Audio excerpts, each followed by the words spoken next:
चला आज आपण ना तवशापासून मस्त असा एक मस्त गोडाचा पदार्थ पाहणार. इथे मोठा तवसा घेतलेला आहे, तर त्या मापामध्ये आपण एक वाटी भरून, इथं मी कणीचं तांदूळ वापरले, तुम्ही अख्खा तांदूळ वापरला तरी चालेल. मस्त खमंग भाजून घ्यायचं आहे आपल्याला.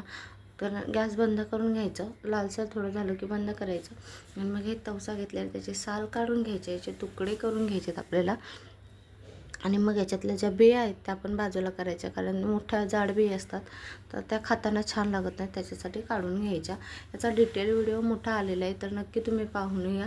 आणि हे आपल्याला मस्त असं किसून घ्यायचं आहे. किसून घेतलं ना, आणि ह्या काकडीचा चवशाचा जो आपण टोपातला करतो ना, चवीला एकदम मस्त लागतो भन्नाट आणि कमी वेळेत होणारा असतं. तर ज्या वाटीने आपण किस घेतला मापून, त्याच वाटीने आपल्याला इथे गूळ मापून घ्यायचं 1 वाटी.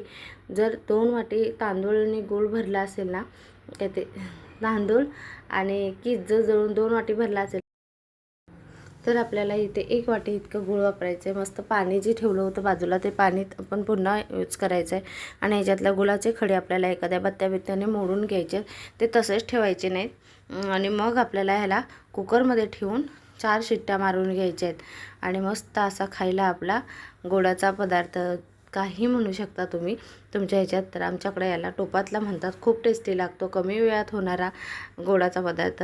तर कसा वाटला नक्की सांगा.